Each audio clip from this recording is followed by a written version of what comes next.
Hi everyone, this is Raphael from SideQuest Studios. Now let's move on to another really important part of the game, the battle system. Before heading into the action, let me give you a brief introduction about how battles are triggered, since this is another really unique element of Rainbow Moon. During exploration, you will come across a lot of nasty foes that roam around the planet. Each enemy that you see on the world map represents a group of monsters. Based on the information attached to this enemy, you can easily determine how many monsters you are going to encounter, as well as their highest level. Simply collide with one of these monsters and the battle gets started. Alternatively, you will also frequently receive random encounter invitations. Random encounters are completely optional and can be disregarded if you choose to. However, if you have just wiped out all the enemies in one region or simply wish to raise your level, you can fight these optional battles. Now finally, let's get back to the actual battle system.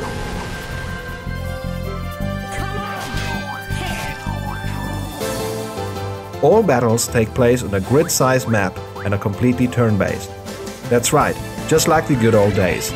No stress, no chaos. Take your time to observe the situation and make the right move. Up to 3 of your party members will engage into battle against a large variety of evil creatures. Early on in the game, you begin with Baldren, the main hero of our story. He's a well-balanced melee fighter and will receive a healthy mix of offensive and supporting skills throughout the game. By defeating enemies in battle, you will gain experience points, level up and receive rainbow pearls and other rewards that will eventually help you make your character stronger. I'm going to tell you more about this a little later on, but let's keep our focus on the battle system for now. During battles, you have a number of commands at your disposal, and I'm now going to demonstrate some of the most important ones to you. Move allows you to walk on the battle map field by field. Attack lets you execute a short or long-range attack command, and Defend is a great command to end your turn and make you less vulnerable to enemy attacks. If you select Item from your battle menu, you can use any item that's currently in your inventory, such as healing potions. Whenever you feel that you are on the losing streak, you can choose the Escape command and abandon the battle during your turn. Probably the most important command that you will execute a lot of times during battle is the Skill command. At this time, Baldren is already capable of casting the Shield Bash and Earth Crusher skills. Shield Bash is a very basic skill that targets just a single enemy. It's more powerful than a normal attack, but there's really nothing more to it. Executing skills will cost you mana points, or in short MP, and Shield Bash is on the cheap side, costing just 2 MP to execute. Earth Crusher, on the other hand, has the ability to hit 2 targets at once. On top of that, there's also a 25% chance to bound the enemies. Once an enemy is bound, he cannot move for a few turns, which gives you a better chance to avoid damage from him. Casting skills can be a very useful tool, and what you have just seen is really just the beginning. In total, there are over 120 different skills that you will come across. Apart from attack skills, there are also support skills such as healing your characters and various other skills like analyzing enemies or even casting light and food. Further negative conditions that you can inflict on others include poisoning your enemies, slowing them down, dazing them, and many others. Whenever you hit an enemy, the inflicted damage is based on 2 systems. The first one is called Bias System and the second one is the Weapons Affinity System. Each party member, as well as each enemy type, have a bias with a tendency to be more physical, balanced or magical fighter.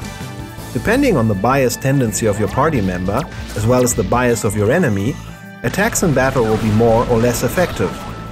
For example, a physical character will inflict greater damage on a magical enemy and vice versa. At the same time, a physical character is also more vulnerable to attacks from enemies with strong magical bias values. However, if you want to completely maximize your damage output, you also need to take the Weapons Affinity system into consideration. In Rainbow Moon there are 6 different weapon classes: swords, bows, lances, axes, staffs and slingshots. Each character and each monster belongs to one of these 6 classes. Each weapon class has a counterpart that it is particularly strong or particularly weak against. During each attack, there is a distinctive rock-paper-scissor mechanism in place that is indicated by colored damage numbers. Baldren, for example, belongs to the sword class and is most effective when he fights enemies that belong to the bow class, increasing his damage by nearly 40%. Both of these two systems, the bias and the weapon affinities, work alongside. That means that with a little bit of experience and practice, you can cause extra damage of up to 200%.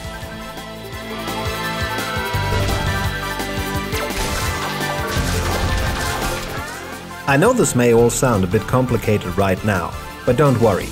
When playing Rainbow Moon, you will get into it really quickly and master it at the time it matters most. Just a final word about the battle system. By defeating different monsters, your best tree automatically expands. Here you can find everything about their weapon classes, which skills they can execute, the items they will drop, and so on. The more often you defeat the same type of enemy, the more information you will gather about it. This can, for example, be very helpful when searching for special materials for enhancing your gear. That's all for now. I really hope that you have enjoyed this first glimpse at what Rainbow Moon has to offer. Make sure to watch out for Rainbow Moon on PlayStation Store this July.